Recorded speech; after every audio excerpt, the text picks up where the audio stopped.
Eu sou do time que trabalha na cabeça do implante. Será que isso é pecado mesmo? Ou isso é tudo super valorizado demais pela implantodontia moderna? Meu nome é Lucas Pim e seja muito bem-vindo. Antes da gente começar, deixe seu like e se inscreva no canal se você ainda não é inscrito. Esse é um canal para dentistas sobre complicações em próteses e implantes. E mais uma vez vou trazer um assunto polêmico para cá. Porque a ideia é essa, né? Dar uma chacoalhada nos ânimos, trazer um pouco de polêmica e, claro, sempre trazer ciência para embasar o que eu falo. Porque não adianta nada criar polêmica sem ter embasamento. A gente já chega lá, mas a polêmica de hoje é trabalhar ou não na cabeça do implante. Por que isso é um problema? Bom, por que isso é um problema? Já foi estudado que a remoção do componente do implante gera uma certa remodelação óssea ao redor desse implante. Isso é provado. Tem inúmeros artigos mostrando que sim, a intercambiação, ficar trocando os componentes que vão no implante, diretamente no implante, causa uma certa reabsorção óssea, talvez, ou uma remodelação óssea, que seja. Isso já é provado. O ponto é, quais são os impactos clínicos e satisfação do paciente que essa remodelação, que essa reabsorção óssea causa? Será que são impactos significativos? Será que realmente o nosso paciente fica mais feliz se a gente nunca mais trocar o componente intermediário? São essas as perguntas que eu vou procurar responder ao longo desse vídeo, né? Obviamente com um artigo científico. Antes de a gente entrar no artigo, eu já digo, eu sou do time que trabalho direto no implante, mas não quer dizer que eu trabalho com a boa e velha UCLA do hexágono externo. Eu não uso mais hexágono externo há muitos anos. O sistema que eu utilizo, eu não vejo por que falar ou não falar marca, porque eu não tenho patrocínio e não me interessa. Se fosse para falar mal, falaria também. Mas é o sistema Gram-Morse, GM, da Neodent. É uma conexão fantástica, super versátil, que permite sim a gente trabalhar na cabeça do implante, porque eu entendo que a melhor maneira da gente fazer um pilar personalizado para a nossa prótese final, falando uma prótese unitária, viu? É fazendo o fluxo na cabeça desse implante, o fluxo direto no implante. E daí sim, através de um link de titânio, a gente consegue fazer um pilar personalizado em zircônia, que é o padrão ouro de saúde perimplantar, de interação perimplantar. Lógico que existem componentes intermediários para prótese parafusada, existem situações que talvez até dariam para a gente ter essa condição de um pilar de zircônia. O problema se dá nas forças laterais. Se você usa, sei lá, um micropilar para fazer, por exemplo, uma prótese de um lateral, que é um pilar intermediário de prótese parafusada super fino, estreito. Né? Para um lateral superior, por exemplo, tem que ser estreito. Não dá para ser um pilar tradicional, aquele lá não daria.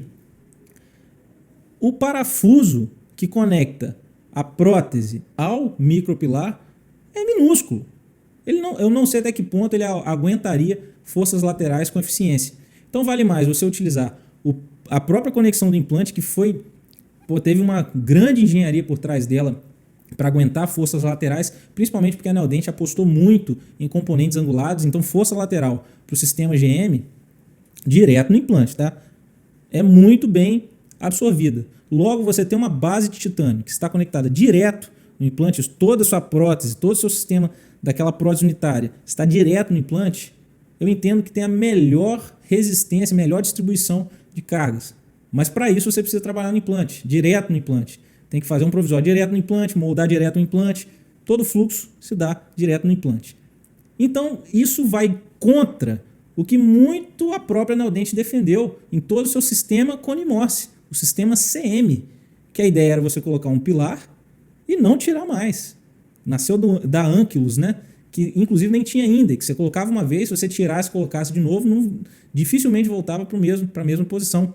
Então, esse é o ponto. Nasceu dessa situação porque já existiam esses estudos sobre essa dinâmica tecidual relacionada à remoção dos componentes, né? Tirar cicatrizador, colocar um cilindro aqui, um transfer ali.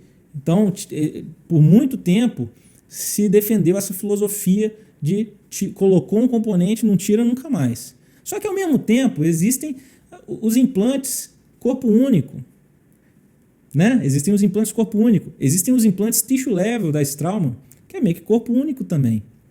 Então, assim, isso tudo é meio que, será que realmente a gente tirar o componente vai ser pior? E por que esses implantes de corpo único não são a regra do mercado hoje? Porque aí você não tira nunca, porque já é uma coisa só e é o que você menos vê. A Neodent já teve um implante de corpo único, não tem mais. E todas as empresas precisam de um intermediário. Então fica a questão, por que um implante de corpo único não é o padrão ouro hoje?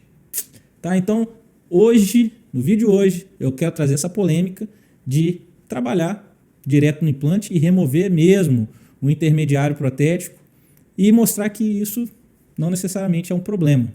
Tá? Para sustentar essa minha afirmação, obviamente eu trago um artigo científico para embasar o meu conteúdo. Vamos para o artigo. O artigo de hoje é a influência de remover repetidas vezes o componente e suas mudanças no tecido, na estabilidade do tecido perimplantar.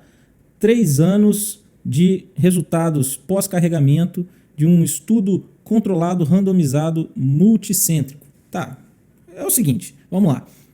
É um estudo multicêntrico, ou seja, são vários centros de estudo que fizeram um estudo controlado, randomizado, prospectivo, que tem um peso científico muito grande, né? Essa metodologia, esse formato de estudo. E eles analisaram a influência de remover esses componentes intermediários, né?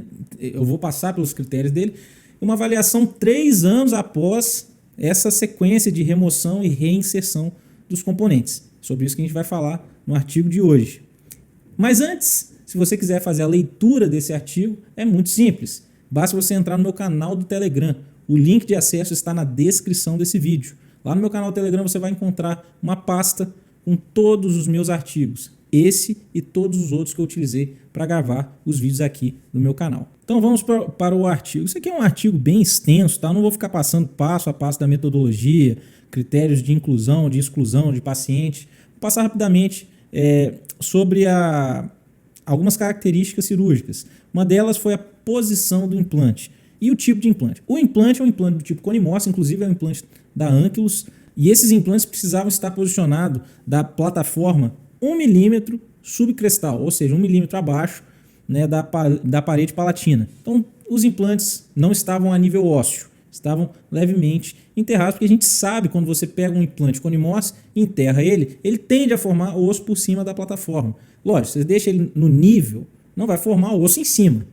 Mas se você enterra, forma osso onde já havia osso. Forma osso onde já havia osso. Então o estudo era esse. Bom, ok, você enterrou, tem osso ali, se a gente ficar tirando esses componentes, e aí, esse osso some, não some, como é? Ok, essa aqui é uma avaliação então inicial, 4 meses após instalação da prótese, 1 ano de acompanhamento, 3 anos de acompanhamento, e aqui são as condições clínicas, tá, das próteses, foi feito nesses molares aqui. Bom, tudo bem, até aqui dá para a gente ver visualmente, claramente, que houve uma perda desse osso aqui, radiograficamente, claramente. A gente vê que se perdeu ao longo do primeiro ano, mas do primeiro ano até o terceiro ano, a gente não teve uma perda, uma redução significativa desse osso, radiograficamente falando. Agora, a gente faz uma análise clínica, olhando clinicamente, esquece radiografia, olhando clinicamente. Radiograficamente o tecido está estável, mas clinicamente não teve alteração nenhuma. Não apresenta diferença significativa entre o 4 meses de prótese para 3 anos. E a gente já chega lá. Mas o ponto é, essa é a metodologia. Utilizar implante Conimorse, enterrar 1 milímetro e fazer a sequência protética. A sequência protética, isso foi utilizado em dentes incisivos, premolares, enfim. Todos, um detalhe importante, todos em rebordo cicatrizado. Não foi feito o estudo, um critério de inclusão era ter o rebordo cicatrizado. Dente que alvéolo fresco não entrou. Se fosse um alvéolo pós-extração, não entrava como critério de inclusão desses pacientes. Então o rebordo já deveria estar cicatrizado. Isso é um detalhe muito importante. Aqui a gente observa a mesma coisa, né? Enterrou por bem mais do que 1 milímetro e houve essa remodelação, mas clinicamente a gente observa que não teve alteração nenhuma. Uma coisa interessante aqui que a gente observa é a espessura periimplantar. A gente vê um tecido super delgado, faltou uma oportunidade aqui dos autores aumentarem esse volume com algum tipo de enxertia. Enxertia óssea ou enxertia tecido conjuntivo associado para aumentar a espessura. Porém, os autores também queriam avaliar, em casos de tecido periimplantar menor do que 2 milímetros, se isso alteraria alguma coisa a nível de alteração de cor periimplantar, recessão periimplantar, que são complicações comuns quando a gente tem um tecido periimplantar muito fino e principalmente quando a gente tem perda óssea, que acontecia muito em casos, por exemplo, de implantes HE ou de implantes super calibrosos que começava a migrar essa margem, apresentava alteração da cor periimplantar, né? Antes era rosa, começava a ficar acinzentado, podia haver a exposição das roscas dos implantes. Então, assim, tecido periimplantar fino é um problema, principalmente em caso de possível remodelação óssea, que era algo que os autores também queriam estudar. Pô, já que a literatura mostra que remover componente causa alteração tecidual, imagina em pacientes com tecido periimplantar fino, tá? Então, menos do que 2 milímetros, espessura de menos de 2 milímetros, também foi estudado, como foi o caso aqui. Mas dando sequência na metodologia, acabei me perdendo um pouco. O ponto foi assim, depois de você instalar um implante, esperou 4 meses de cicatrização, e todos os implantes foi necessário uma estabilidade primária de 35 newtons, e os implantes receberam cicatrizadores ou provisórios. Tá? Então eles não ficaram sepultados. Isso é uma questão interessante, que você diminui uma etapa cirúrgica. E você já começa a remodelação óssea ali, né? Tanto é que é isso que acontece no hexágono externo. Você coloca o hexágono externo e sepulta. Você vai ver que o osso, quando você radiografar antes de reabrir, o osso vai estar no nível da plataforma. Uma vez que você abre e começa a trabalhar ali em cima, com componente intermediário ou não, trabalhando na cabeça do implante, não importa. Você vai ter a famosa salserização. É inevitável. Então, os autores já quiseram pular essa etapa. Olha, já coloca o implante, já coloca alguma coisa conectada nele, um cicatrizador ou uma prótese provisória, né, para casos estéticos, enfim, esse é o ponto. Então, eles removeram os componentes, foram 3 consultas de remoção dos componentes. Essa é a metodologia deles. A primeira foi para tomar a impressão, ou seja, fazer a moldagem do implante. A primeira consulta, bom, você tem um cicatrizador ou provisório. Precisa moldar. Você tira o provisório, bota o transfer e molda. Remoção número 1. A segunda foi para provar a infraestrutura metálica. Né, os casos, eles fizeram prótese metalocerâmica. Daqui até dá para ver bem. Ó, quer ver? Calma aí. Ó, aqui dá para ver. Ó, prótese metalocerâmica. Tá? Então, na segunda consulta, foi removido para provar a infraestrutura metálica.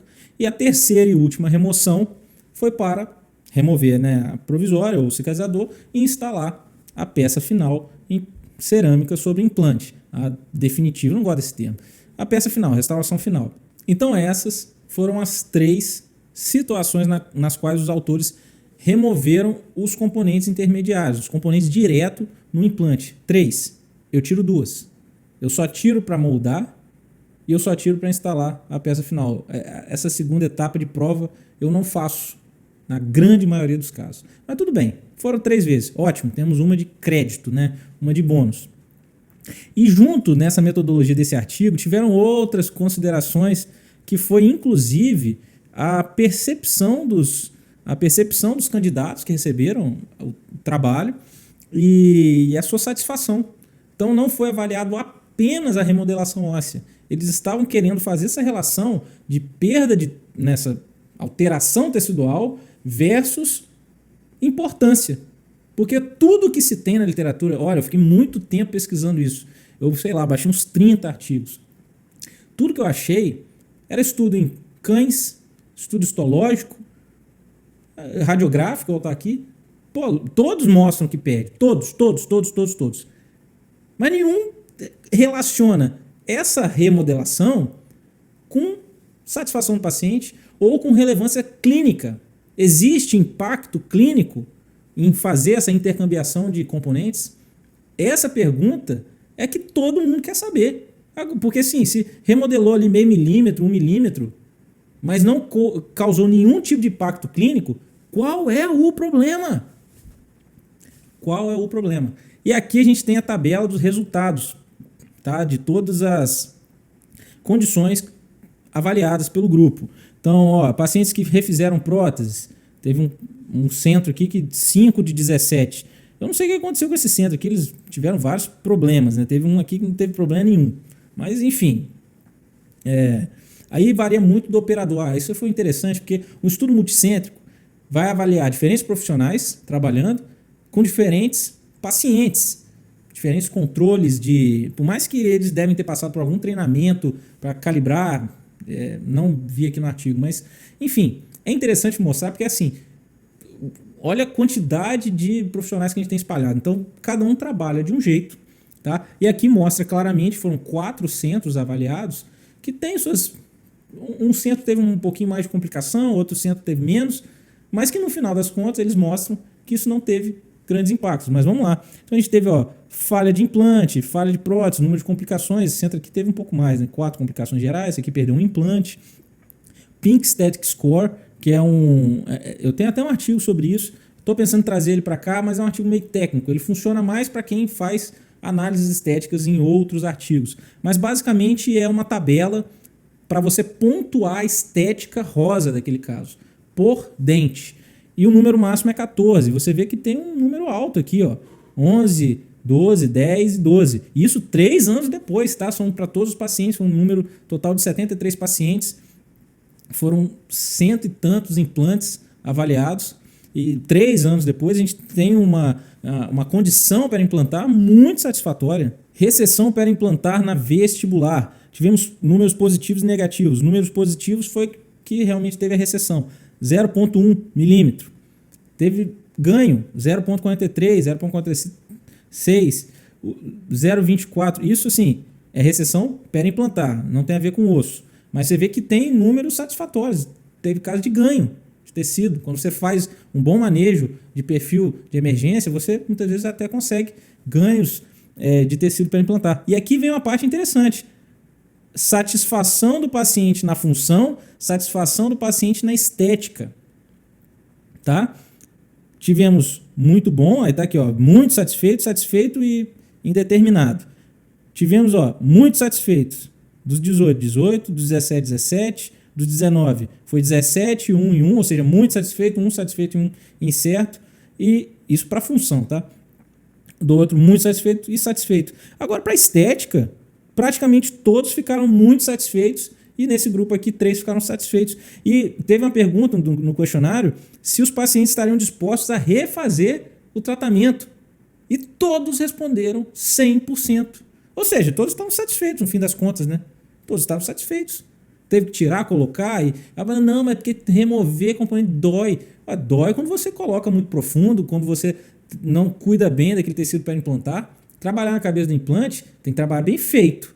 O problema está em não trabalhar bem. O problema está em não ter um protocolo satisfatório para trabalhar no implante. É isso. Porque assim, eu trabalho só na cabeça do implante há muitos anos. Há muitos anos. Porque eu sempre procurei sistemas que não fossem HE e que me entregassem essa versatilidade que eu gosto de trabalhar assim. Então, sei lá, eu trabalho com implante, 9 anos, deve ter 8 anos e meio que eu não uso HE praticamente, que eu uso, mas que eu sempre trabalhei na cabeça do implante. Então, trabalhando corretamente, você não vai ter dor, você não vai ter esse desconforto. Então, olha como é interessante. E, bom, e outras análises de tecido queratinizado. O ponto é, essa tabela não mostra nada histológico de remodelação óssea, que todos os estudos histológicos mostram essa remodelação. Não mostra alteração de altura radiográfica, por mais que eles fizeram e com uma metodologia muito interessante de sobreposição de radiografia por uma técnica de sobreposição, de um posicionador, um posicionador com um paralelismo muito eficiente. E sim, eles fizeram análise óssea. Mas essa tabela aqui mostra números que realmente importam. Satisfação do paciente, condição periimplantar, que teve ganho. A margem desceu, ganho de tecido ceratinizado. E daí a conclusão do artigo, que é muito interessante. As análises ósseas mostraram sim uma perda de 0,43 milímetros. 0,40 é menos de meio milímetro. Essa foi a média. Porém, essa diferença não pode ser considerada clinicamente relevante. E para acrescentar, essa conduta não mostrou perda, essa perda óssea não mostrou recessões vestibulares em implantes com tecido queratinizado, né, o tecido periimplantar menor do que 2 milímetros. Então, repetindo, eles removeram os componentes 3 vezes, para moldar, para provar a infraestrutura metálica e para instalar a prótese final. Houve a perda óssea média de 0,43, porém isso não foi clinicamente relevante, isso não causou nenhum impacto na satisfação dos pacientes, funcional ou estética, e nem para casos de tecido periimplantar fino, com menos de 2 milímetros de espessura, trouxe algum tipo de complicação do tipo recessão periimplantar na vestibular daquele implante. Então, esse artigo multicêntrico, controlado, randomizado, prospectivo, que tem muito impacto científico, com 3 anos de acompanhamento, um número interessante de pacientes, mostra que remover e recolocar o componente direto no implante não causa alteração relevante na tua clínica, na satisfação dos seus pacientes. Tem jeito certo de fazer isso, tem protocolo para isso e possibilita que a gente trabalhe com o melhor fluxo, o fluxo de ouro das próteses sobre implantes, que são com pilares personalizados em zircônia, trabalhando direto no implante. Então, para resumir a ópera, para resumir o raciocínio, não é pecado nenhum você remover os componentes do seu implante ou trabalhar direto na cabeça do seu implante. Se você gostou desse vídeo, curta e deixe seu comentário. Adoraria saber o que você achou desse conteúdo. Compartilhe com algum colega que possa se beneficiar dos meus vídeos. Se inscreva no canal se você ainda não é inscrito. Se você é dentista, esse canal é para você. É um canal sobre complicações de próteses e implantes. E se você quiser fazer a leitura desse artigo na íntegra, basta acessar o meu canal do Telegram. O link de acesso está na descrição desse vídeo. Te vejo no próximo e um forte abraço.